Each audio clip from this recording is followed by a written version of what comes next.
بسم اللہ الرحمن الرحیم۔ السلام علیکم ورحمۃ اللہ وبرکاتہ۔ آپ سن رہے ہیں اسلامک انفو ہب اور میں ہوں آپ کا دوست مبارک حسین۔ سامعین، اگر آپ نے ہمارا channel Islamic info hub subscribe نہیں کیا تو یہ جو ویڈیو آپ دیکھ رہے ہیں اس کے نیچے ریڈ کلر کا بٹن ہے، سبسکرائب بٹن، آپ اس کو پریس فرما لیجئے۔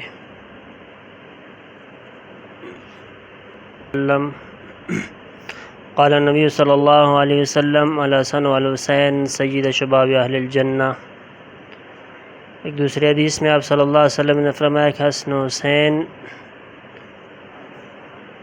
میرے دنیا کے پھول ہیں۔ تو ایک صحابی عرض کرتے ہیں کہ میں حضرت محمد صلی اللہ علیہ وسلم کی خدمت میں حاضر ہوا تو آپ بیٹھ تشریف لائے، تو میں نے دیکھا کہ آپ صلی اللہ علیہ وسلم بڑے موٹے نظر آ رہے تھے، یعنی ان کا جسم بڑا موٹا نظر آ رہا تھا۔ تو میں نے عرض کیا رسول اللہ صلی اللہ علیہ وسلم، جب آپ عصر کی نماز پڑھا رہے تھے تو آپ اتنے موٹے نہیں تھے، تو اب آپ اتنے موٹے لگ رہے ہو۔ تو آپ صلی اللہ علیہ وسلم نے اشارتاً فرمایا کہ میرے یہ کندھوں سے چادر اتارو۔ وہ صحابی کہتے ہیں جب چادر اتاری تو میں نے دیکھا کہ ایک بغل میں حسین ہے، دوسری بغل میں حسن ہے۔ تو آپ نے حضرت حسن رضی اللہ عنہ کا سر پکڑ کر اوپر کر کے ایسے خوشبو لی، پھر حضرت حسین رضی اللہ عنہ کا سر اوپر کر کے اس کو سونگھا۔ تو صحابی عرض کرتے ہیں میں نے عرض کیا یا رسول اللہ صلی اللہ علیہ وسلم یہ کیا ہے؟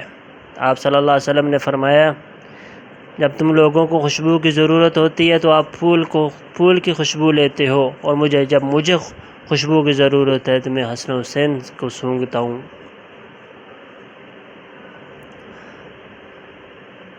تو ایک مرتبہ آپ صلی اللہ علیہ وسلم جا رہے تھے تو حضرت فاطمہ رضی اللہ عنہ گھر کے پاس سے تو اندر سے حضرت حسین کے رونے کی آواز آئی۔ جب آپ اندر گئے تو دیکھا کہ حضرت فاطمہ رضی اللہ عنہ کام میں مشغول تھیں اور حضرت حسین رضی اللہ عنہ لیٹے ہوئے تھے، اور ان کی قمیض کا جو بٹن تھا وہ سخت بند ہوا تھا، جس کی وجہ سے ان کو تکلیف ہو رہی تھی، اس لیے وہ رو رہے تھے۔ آپ نے فرمایا فاطمہ، حسن و حسین کو نہ رلایا کر، جب یہ روتے ہیں تو میرے محمد کا دل دکھتا ہے۔ تو آپ صلی اللہ علیہ وسلم اپنے نواسوں کے ساتھ اتنا پیار کرتے تھے، فرمایا کہ جو حسن و حسین سے پیار کرتا ہے وہ مجھ سے پیار کرتا ہے، کیونکہ حسن و حسین مجھ سے ہیں۔ جو حسن و حسین سے پیار کرے گا وہ مجھ سے پیار کرے گا، جو ان سے پیار کرے گا، جو ان سے پیار نہیں کرتا اس کا میرے ساتھ کوئی تعلق نہیں۔ حضرت حسین رضی اللہ عنہ اور حضرت حسن رضی اللہ عنہ ایک مرتبہ آپ صلی اللہ علیہ وسلم کے کندھوں پہ سوار تھے، تو آپ صلی اللہ علیہ وسلم کے کسی صحابی نے پوچھا کہ سواری بڑی اچھی ہے۔ تو آپ صلی اللہ علیہ وسلم نے فرمایا سواروں کو دیکھو وہ بھی کتنے اچھے ہیں۔ تو آپ اپنے نواسوں سے اتنا پیار کرتے تھے۔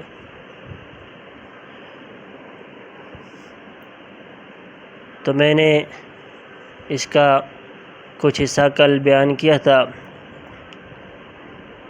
کچھ جو کل بیان کیا اس سے آگے ابھی بیان کرتا ہوں حضرت امام حسین رضی اللہ عنہ کی شہادت کے بارے میں۔ تو یہ جو سازش رچی تھی حضرت حسن اور حضرت امیر معاویہ رضی اللہ عنہ کے درمیان، جو غلط فہمی تھی وہ دور ہو گئی۔ بڑی عیارانہ مہارت کے ساتھ سازشیوں نے یہ اختلاف برپا کیا تھا۔ اسی گروہ نے حضرت عمر رضی اللہ عنہ، حضرت عثمان رضی اللہ عنہ کو سازشوں کے تحت شہید کروایا تھا۔ کسی بھی صحابی رسول پر تنقید ہو، خواہ وہ حضرت علی ہوں، خواہ حضرت عمر و عثمان ہو ان کو خوشی ہوتی ہے، حالانکہ تمام صحابہ حدیث کی روح سے ہدایت کے راستے ہیں۔ نبی صلی اللہ علیہ وسلم نے فرمایا اصحابی کالنجوم فبأی مقتدیتم اہتدیتم، میرے صحابہ جو ہیں وہ ستاروں کی مانند ہیں، تم جس کی بھی اقتداء کرو گے ہدایت پاؤ گے۔ عادل جانثار صحابی رسول ہیں، کوئی بدنیتی نہ حضرت عثمان رضی اللہ عنہ اور نہ حضرت علی رضی اللہ عنہ میں تھی، نہ حضرت امیر معاویہ نہ حضرت مغیرہ بن شعبہ میں تھی، نہ حضرت حضرت عمر بن عبد العاص اور ابو موسیٰ اشعری میں تھی۔ حضرت حسین بن علی رضی اللہ عنہ بھی مخلص تھے، حضرت ابن عباس اور حضرت ابن عمر بھی مخلص تھے رضی اللہ عنہما۔ تو یہ اختلاف کچھ بھی نہیں تھا۔ حضرت علی کی شادی ہوئی، خرچہ سارا عثمان کا تھا۔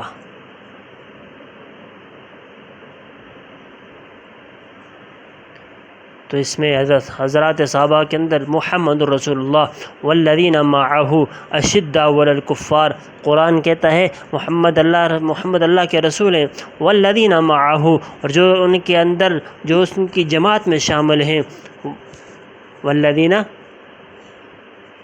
معہ اشداء علی الکفار، جو اسی جماعت میں ہیں، جو ان کی جماعت کے اندر جو لوگ ہیں وہ کفار کے مقابلے میں بڑے سخت اور آپس میں بڑے رحم دل ہیں۔ قرآن جس کی گواہی دیتا ہے کہ صحابہ کے اندر پیار، محبت اور سلوک تھا۔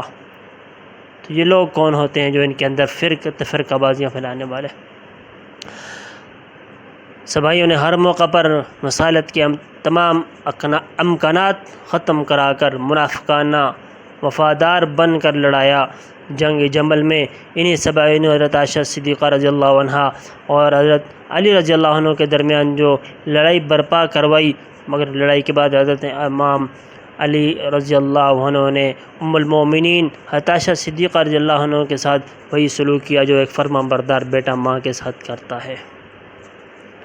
اس سبائی رافضی گروہ نے حضرت حسین رضی اللہ عنہ کے ساتھ منافقانہ وفاداری کا دھرم بھرا اور کوفہ بلوایا، اور پھر مصالحت کی تمام کوششیں ختم کر دیں اور اپنی سازش کو پروان چڑھایا، پھر خود ہی اپنا انجام خراب کیا اور آخرت برباد کی۔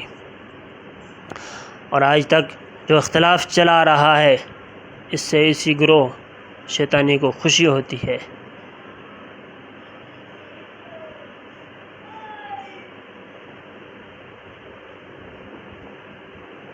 یزید ابن زیاد، عمر بن سعد، شمر، جو کوئی بھی ہیں، ان کے ساتھ جو معاملہ ہوگا وہ اللہ رب العزت اس کا خود انجام، وہ خود اللہ رب العزت ان کو انجام تک پہنچائیں گے۔ مگر حضرت امیر معاویہ کو برا بھلا کہنے سے تمام اہل مکتب جو ہیں ان کا یہ متفقہ فیصلہ حضرت امیر معاویہ رضی اللہ عنہ صحابی رسول ہیں، کاتب وحی ہیں، اور چاروں خلیفوں کے بعد 5ویں نمبر پر انہوں نے عالم اسلام میں پوری دنیا میں جہاں جہاں ملک شام تک آپ نے حکومت کی اور ملک شام تک اسلام کا پرچم لہرایا۔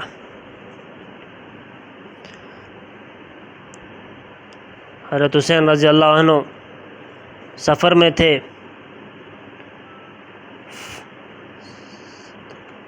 فرزدق ایک شاعر ہے، صفا مقام پر اس سے ملاقات ہوتی ہے، تو آپ رضی اللہ عنہ نے لوگوں کا پوچھا کہ تیرے پیچھے لوگوں کا کیا حال ہے؟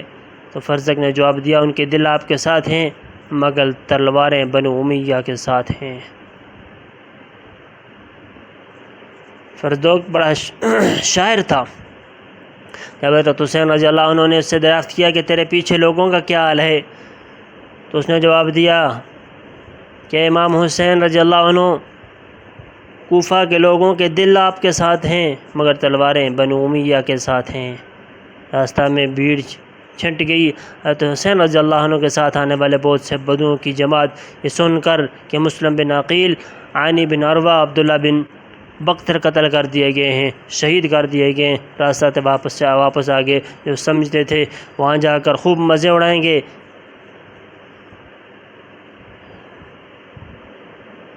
لیکن ان کو کیا پتہ کہ جس راستے پر حسین رضی اللہ عنہ چل رہے ہیں ان کے نانا کا راستہ تھا۔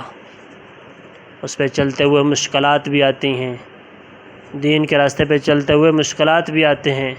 حلوے کے مجنو نہیں تھے، خون دینے والے جو مجنو تھے وہ آپ کے ساتھ تھے، اور جو کھانے پینے کے لیے ان کے ساتھ راستے میں جا رہے تھے، جب ان کو پتہ چلا کہ آگے حالات خراب ہیں تو وہ وہیں سے واپس لوٹ گئے۔ ابن زیاد کی طرف سے حر بن یزید 1000 کی فوج لے کر آپ کو گھیر لیا، آپ کے پیچھے بما فوج کہ نماز بھی پڑھی، آپ کے خطبات بھی سنے، کوفہ والوں کے خطوط بھی دیکھے جن میں آپ رضی اللہ عنہ کو بلایا گیا تھا۔ حضرت حسین رضی اللہ عنہ کے ادب کو حر بن یزید نے کافی ملوث خاطر رکھا اور آپ سے لڑنے سے کتراتا تھا۔ مقام بیضا پر حضرت حسین رضی اللہ عنہ نے تاریخی خطبہ دیا۔ فرمایا لوگوں، رسول اللہ صلی اللہ علیہ وسلم نے فرمایا جو کوئی ایسے حاکم کو دیکھے جو ظلم کرتا ہو، خدا کی قائم کی ہوئی حدودوں کو توڑتا ہو، عہد الہی شکست کرتا ہو، سنت نبوی کی مخالفت کرتا ہو، خدا کے بندوں پر گناہ اور سرکشی سے حکومت کرتا ہے، اور یہ دیکھنے پر نہ تو اپنے فعل اس کی مخالفت کرے نہ اپنے قول سے، سو خدا ایسے آدمی کو اچھا ٹھکانہ نہیں دے گا۔ دیکھو یہ لوگ شیطان کے پیرو بن چکے ہیں اور رحمان سے سرکش ہو گئے ہیں، فساد ظاہر ہے، حدود الہی معطل ہیں، مال غنیمت در ناجائز قبضہ ہے، خدا کے ہر حرام کو حلال اور حلال کو حرام ٹھہرایا گیا ہے، میں ان کی سرکشی کو حق و عدل سے بدل دینے کا سب سے زیادہ حقدار ہوں۔ یہ تمہارے بے شمار خطوط اور قاصد میرے پاس پیام بیعت لے کر پہنچے، تم عہد کر چکے ہو، تم مجھ سے بے وفائی نہ کرو گے، اگر تم اپنی اس بیعت پر قائم ہو میں تمہارے لیے راہ ہدایت ہے، کیونکہ میں حسین ابن علی ابن فاطمہ رسول اللہ صلی اللہ علیہ وسلم کا نواسہ ہوں، میری جان تمہاری جان کے ساتھ ہے، میرے بال بچے تمہارے بال بچوں کے ساتھ ہیں، مجھے اپنا نمونہ بناؤ اور مجھ سے گردن نہ موڑو، لیکن اگر تم یہ نہ کرو گے بلکہ اپنا عہد توڑو گے، اپنی گردنوں سے بیعت کا حلقہ نکال پھینکو تو یہ بھی تم سے بعید نہیں، تم میرے ماں باپ، بھائی اور ہمزاد مسلم سے ایسا کر چکے ہو، وہ فریب خوردہ ہے جو تم پر بھروسہ کرے، لیکن یاد رکھو تم نے اپنا ہی نقصان کیا ہے اور اب بھی اپنا ہی نقصان کرو گے، تم نے اپنا ہی حصہ کھو دیا، اپنی قسمت بگاڑ دی، جو بدعہدی کرے گا خود اپنے خلاف بدعہدی کرے گا، عجب نہیں خدا ان قریب مجھے تم سے بے نیاز کر دے۔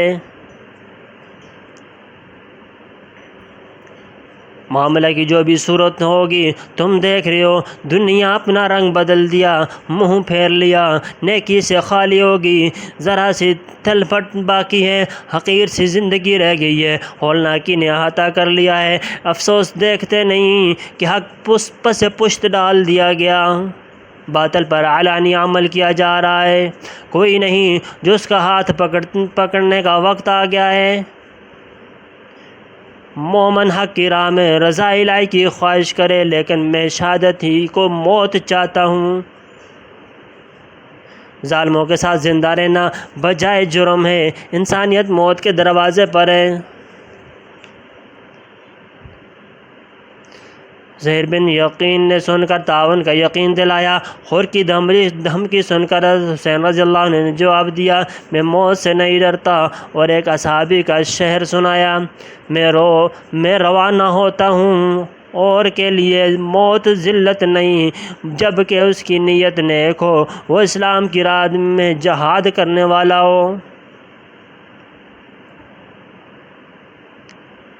عزیب الحجانات مقام پر 4 کوفی آپ کی حمایت کے اشعار پڑھتے ہوئے گھڑ سوار آئے۔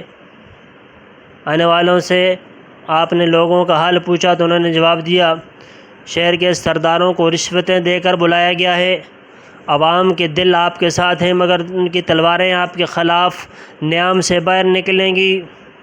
یہ عوام کون تھے؟ وہی کوفی جو حب اہل بیت کے نعرہ لگانے والے۔ یہاں پر آپ کے ایک قاصد متین بن مسیر کے قتل کی بھی اطلاع ملی تو آپ رضی اللہ عنہ نے فرمایا، منہم من قضا نحبہ ومنہم من ينتظر وما بدلوا تبدیلا، بعض ان میں مر چکے ہیں اور بعض موت کے انتظار کر رہے ہیں مگر حق پر ثابت قدم ہیں، اس میں کوئی تبدیلی نہیں ہوگی۔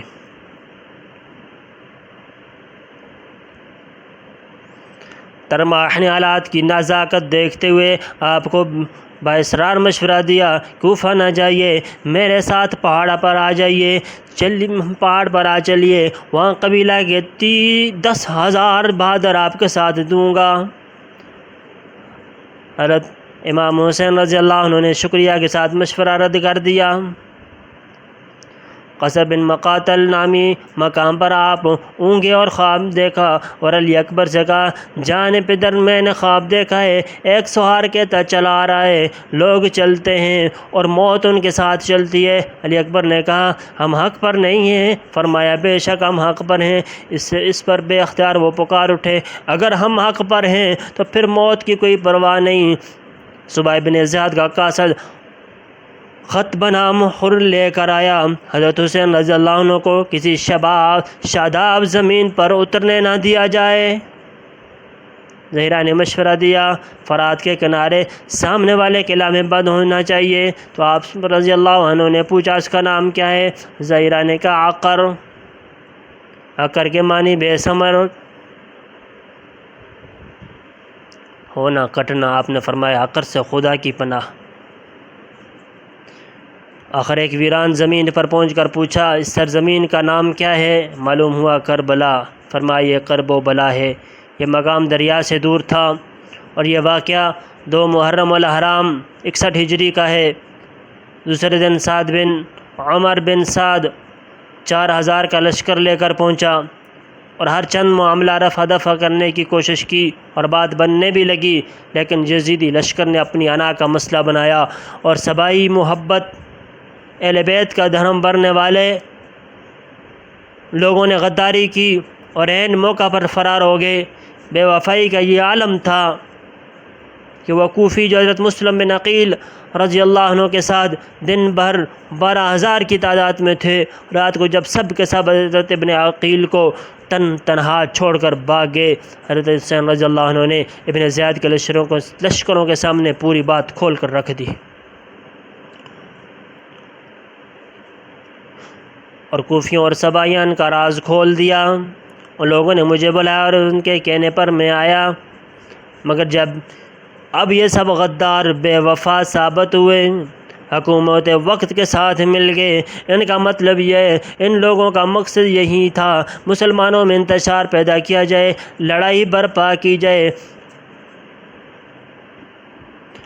مگر اصل سبائی سازش کو کوئی نہیں کہتا۔ جنہوں نے ایک سوچی سمجھی اسکیم کے تحت حضرت حسین رضی اللہ عنہ کو بلایا اور مقام حرب میں کھڑا کر کے دونوں طرف آگ لگا کر خود بھاگ گئے۔ تو جہاں قتل حسن و قتل اصحاب حسین میں یزید اور اس کی فوج ذمہ دار شامل ہے، اس سے زیادہ سبائی رافضی بھی شامل ہیں، جنہوں نے خود بھی دھوکہ دیا، بے وفائی کی اور پھر تمام مصالحت کو تمام صورتیں بھی ختم کر دیں۔ رب مکارانہ عیارانہ طریق روتے پیٹتے یہی ہے، کتنا مکار و فریبی دشمن، بقول شاعر کہ میرے قتل کے بعد اس نے جفا سے توبہ کی، میرے قتل کے بعد اس نے جفا سے توبہ، آئیے ذوب پریشان کا پریشان ہونا کیا۔ حضرت امیر معاویہ رضی اللہ عنہ کا آخری وقت جب آیا تو انہوں نے یزید کو جو وصیت کی ان میں سے ایک یہ بھی تھی، بیٹے حسین ابن علی کو اہل عراق ضرور تیرے مقابلے میں میدان میں نکالیں گے، اگر تو ان پر فتح پائے تو ان کو ہرگز قتل نہ کرنا، قرابت داری رشتہ داروں کا پاس و لحاظ رکھنا۔ اس وصیت سے صاف معلوم ہوا اگر حسین رضی اللہ عنہ یا کوفہ سے اس وقت دمشق چلے جاتے تو ہو سکتا حضرت حسین رضی اللہ عنہ اور یزید کے معاملات طے پا جاتے۔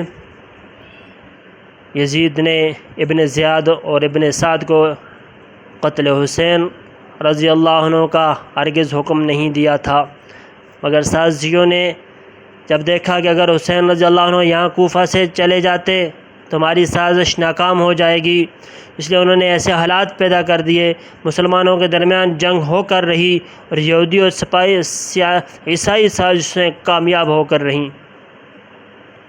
اس سازش کا اعلی کار اہل کوفہ تھے جو محبت اہل بیت کا دم بظاہر بھرنے والے تھے، مگر حقیقت میں یہ لوگ فریبی تھے۔ حضرت معاویہ رضی اللہ عنہ حضور صلی اللہ علیہ وسلم کے کاتب وحی تھے، آپ کے دوست، آپ کے صالح تھے، یعنی حضرت ام حبیبہ رضی اللہ عنہ کے بھائی تھے اور نبی کریم صلی اللہ علیہ وسلم کے صحابی تھے۔ ان کا دامن بالکل پاک و صاف ہے، ان پر طعن و تشنیع کرنا اپنے ایمان کو برباد کرنا ہے۔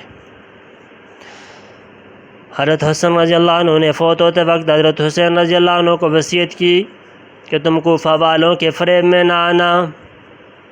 حضرت حسن کو چونکہ اہل کوفہ سے واسطہ پڑ چکا تھا، وہ ان کے مکر و فریب کو خوب جانتے تھے۔ حضرت حسین رضی اللہ عنہ نے اس خیال سے کہ شاید اب اہل کوفہ بے وفائی نہ کریں، اعتماد کر لیا۔ لیے وعدے ہزاروں ان سے ہم نے اس تمنا پر کہ صدہا جھوٹ میں ایک آدھا سچ ہو ہی جاتا ہے۔ مزے سے اپنے گھر بیٹھے ہوئے باتیں بناتے ہیں، قیامت ان کے وعدے ہیں، نہ آتے ہیں نہ جاتے ہیں۔ ابن سعد کی حضرت حسین رضی اللہ عنہ سے جو مذاکرات ہوئے، ابن سعد نے حضرت حسین رضی اللہ عنہ سے مذاکرات کے بعد یہ کہا کہ بے شک آپ یزید کے مقابلے میں زیادہ مستحق خلافت ہیں، لیکن خدا تعالیٰ کو یہ منظور نہیں کہ آپ کے خاندان میں حکومت و خلافت آئے۔ حضرت علی رضی اللہ عنہ، حضرت حسین رضی اللہ عنہ کے حضرت حسن رضی اللہ عنہ کے حالات آپ کے سامنے گزر چکے ہیں۔ اگر آپ سلطنت تو حکومت کے خیال کو چھوڑ دیں تو بڑی آسانی سے آزاد ہو سکتے ہیں، نہیں تو پھر آپ کی جان کو خطرہ ہے اور ہم لوگ آپ کو گرفتاری پر مامور ہیں۔ اس کے بعد اس کے جواب میں حضرت حسین رضی اللہ عنہ نے 3 باتیں پیش کیں۔ نمبر 1 کہ مجھے مکہ مکرمہ واپس جانے دو۔ نمبر 2 کسی اسلامی سرحد کی طرف نکل جانے دو۔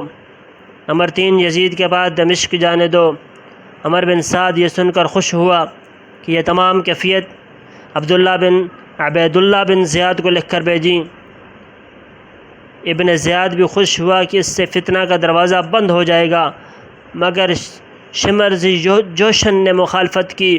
ابن زیاد نے پھر کہا کہ پہلے حضرت حسین یزید کی بیعت نیابتاً میرے ہاتھ پر لیں، پھر ان کو یزید کے پاس جانے دیا جائے گا۔ ابن سعد نے ابن زیاد کی بات حضرت حسین رضی اللہ عنہ سے کہی۔ حضرت حسین رضی اللہ عنہ نے فرمایا اس سے تم مر جانا ہی بہتر ہے، میں ابن زیاد کے ہاتھ پر بیعت کروں۔ ابن سعد کی پوری کوشش تھی کہ معاملہ حل ہو جائے، کشت و خون کی نوبت نہ آئے۔ انہی مذاکرات میں 1 ہفتہ گزر گیا، دونوں لشکر 1 ہفتہ میدان کربلا میں رہے۔ حضرت حسین رضی اللہ عنہ کے ساتھی ابن سعد کے لشکروں کے ساتھ مل کر نماز پڑھتے، حضرت حسین رضی اللہ عنہ صفیں درست کرتے۔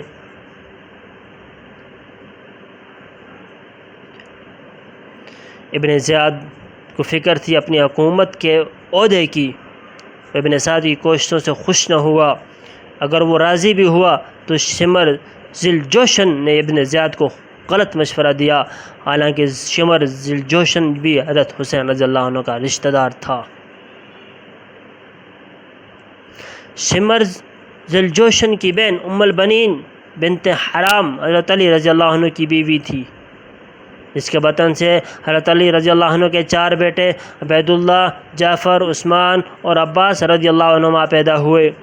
اور اہل کوفہ شیعہ علی وفاداری کرتے تو ابن زیاد بھی صلح پر مجبور ہو جاتا، اس کو بھی اچھا خاصا حضرت حسین رضی اللہ عنہ کے ساتھ لڑنے کا عذر ہاتھ آ جاتا، نہ لڑنے کا عذر آتا تھا، کیونکہ اہل کوفہ اگر حضرت حسین رضی اللہ عنہ کے ساتھ وفاداری کرتے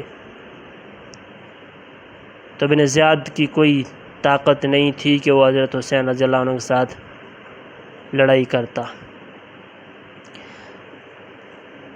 ابن زیاد نے شمر کو حکم دیا کہ فوراً کارروائی کی جائے۔ حضرت حسین رضی اللہ عنہ نے شمر کو کہا کہ رات کے وقت بھی تم لوگ جنگ کرنے کل تک ملتوی نہیں کرو گے۔ یہ سن کر شمر نے لشکر کو واپس جانے کا حکم دیا۔ کل صبح کا انتظار کیا، دونوں لشکر اپنے اپنے خیموں میں واپس چلے گئے۔ ابن زیاد، ابن سعد اور شمر تینوں اپنے اپنے مواقع پر جنگ کو ٹالتے رہے۔ معلوم ہوتا ہے کہ کوئی اور فریق تھا جو زبردست فتنہ ور تھا اور ایسے حالات پیدا کر رہا تھا جنگ ضرور ہو۔ دونوں فریق یزید کا گروہ اور وہ گروہ جو یقیناً سبائی تھا، وہ دونوں مجرم و ملزم ہیں، دونوں قتل حسین میں برابر کے شریک ہیں۔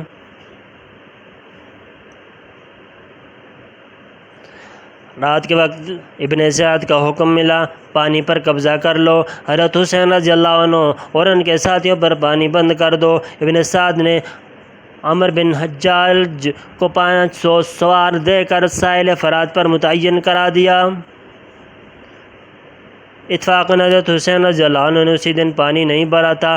رات کو جب پانی لینے گئے تو معلوم ہوا دشمنوں نے پانی پر قبضہ کر لیا۔ حضرت حسین رضی اللہ عنہ نے اپنے بھائی عباس بن علی کو 50 آدمیوں کے ہمراہ پانی لینے کو بھیجا۔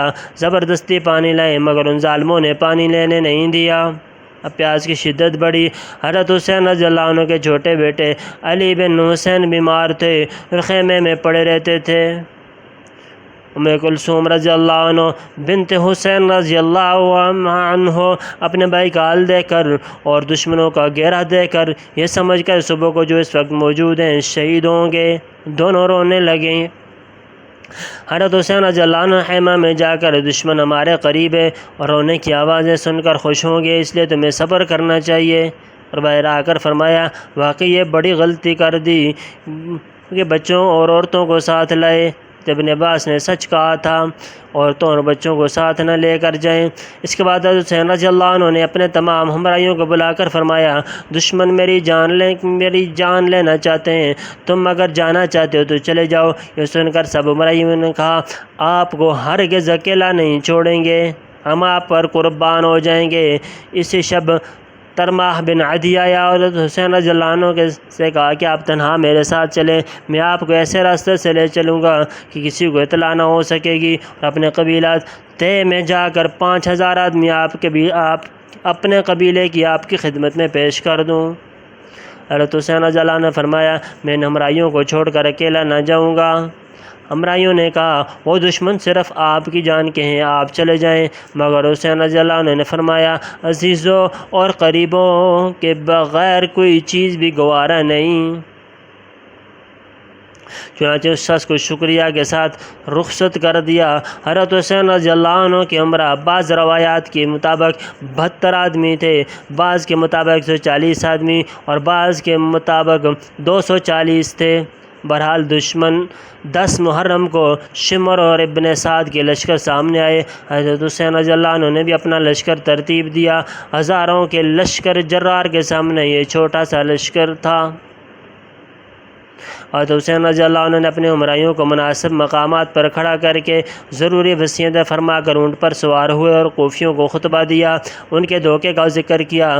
حضرت حسین رضی اللہ عنہ یہ آواز بڑا پردرد تھا مگر ان کے کان پر جونگ نہ رینگی۔ آپ نے ایک ایک کوفی کا نام لے کر آواز دی، اے شبس بن ربیع، اے حجاج بن الحسن، اے کیش بن الاشد، اے حر بن یزید تمیمی، اے فلاں فلاں، تم نے مجھے خطوط نہیں لکھے تھے، مجھ کو باصرار یہاں نہیں بلایا تھا۔ جب میں یہاں آیا ہوں اور تم مجھ کو قتل کرنے پر آمادہ ہو، افسوس کس قدر بات ہے۔ کوفی بلانے والے اب یزید کی فوج کی طرف سے لڑ رہے ہیں۔ ان میں سے چند ایک کے نام حضرت حسین رضی اللہ عنہ نے بھی لیے۔ اس سے صاف معلوم ہو گیا قاتلین حسین میں یزید کے فوجی اور کوفی غدار تھے۔ کوفی غدار رافضی دونوں تھے۔ حضرت حسین رضی اللہ عنہ کی باتیں سن کر ان لوگوں نے انکار کر دیا کہ ہم نے آپ کو نہیں بلایا۔ حضرت حسین رضی اللہ عنہ نے چند خطوط نکال کر سامنے کر دیا اور الگ الگ پڑھ کر سنائے۔ انہوں نے کہا یہ خطوط ہمارے ہوں یا نہ ہوں، مگر اب ہم اعلان بیزاری کرتے ہیں۔ یہ سن کر حضرت حسین رضی اللہ عنہ مجبوری لڑائی کے لیے تیار ہو گئے۔ یک مخالف شخص لشکر میں سے ایک شخص نکل کر حضرت حسین رضی اللہ عنہ کے لشکر میں شامل ہو گیا۔ حضرت حسین رضی اللہ عنہ نے پوچھا تم کون ہو؟ کہا میں خر بن یزید تمیمی ہوں، آپ کی طرف سے لڑوں گا کیونکہ اب تک میں نے آپ کا راستہ روکا، اس کی تلافی کرنا چاہتا ہوں، میرے لیے مغفرت کی دعا کریں۔ حضرت حسین رضی اللہ عنہ نے خوش ہو کر دعا دی۔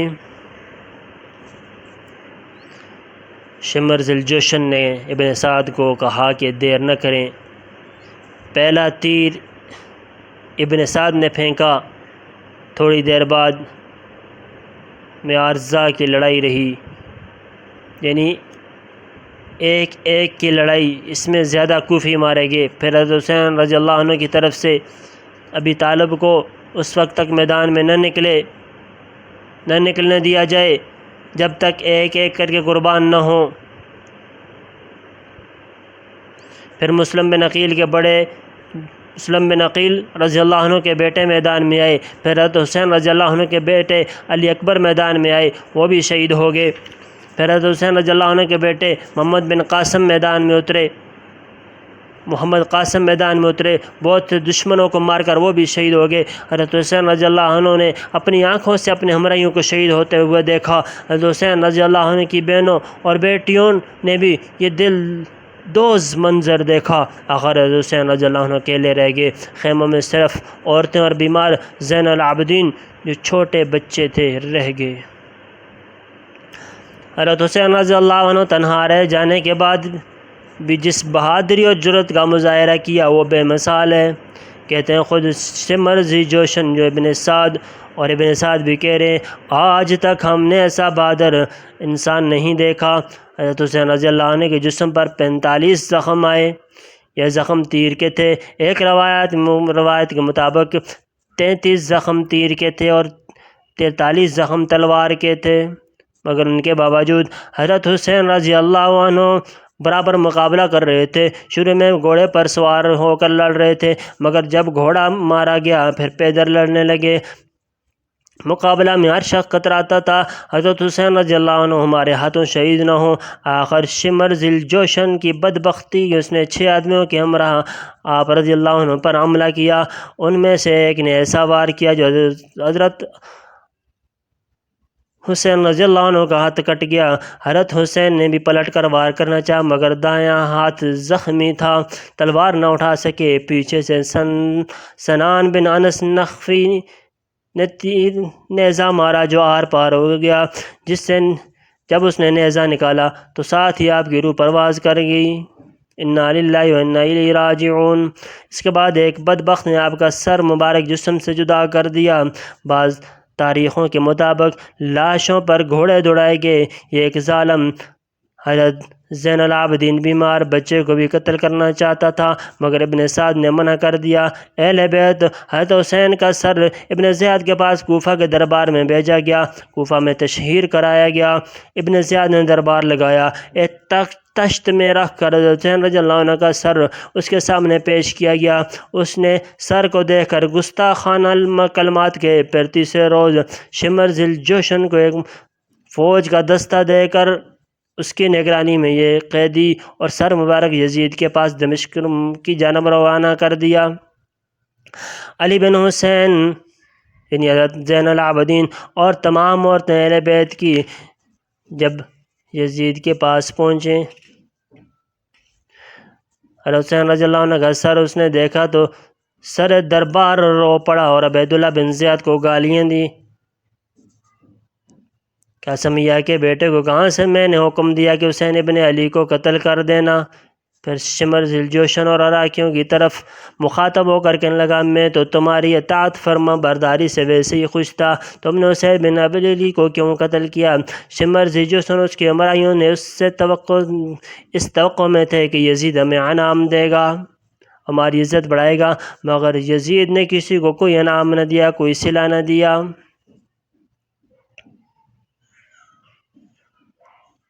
اور اپنی ناخوشگواری ناراضگی کا اظہار کر کے سب کو واپس کر دیا۔ پھر درباریوں سے مخاطب ہو کر کہنے لگا، حضرت حسین کی ماں میری ماں سے اچھی تھی، اس کے نانا رسول اللہ صلی اللہ علیہ وسلم تمام رسولوں سے بہتر اور اولاد آدم کے سردار ہیں، لیکن ان کے باپ علی اور میرے باپ کے درمیان جھگڑا ہوا۔ علی اور حسین دونوں کہتے ہیں جس کے باپ دادا اچھے ہوں وہ خلیفہ ہوا۔ اور قرآن شریف کی اس آیت پر انہوں نے غور نہیں فرمایا، قل اللہم مالک الملک تؤتی الملک من تشاء وتنزع الملک ممن تشاء۔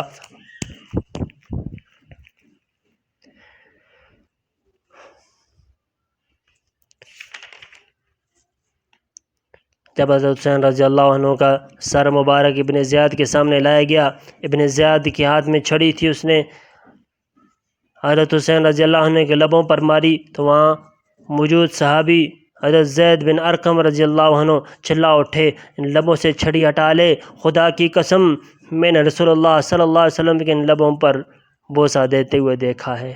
یہ کہہ کر وہ زار و قطار رونے لگے۔ ابن زیاد خفا کہا، اگر تو بوڑھا نہ ہوتا تبھی تیری گردن اڑا دیتا۔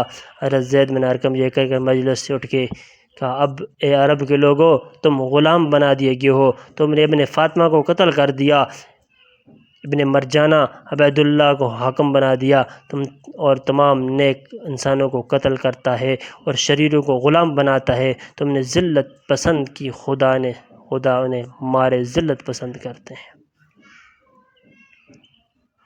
تو اللہ تبارک و تعالی حضرت حسین رضی اللہ تعالی عنہ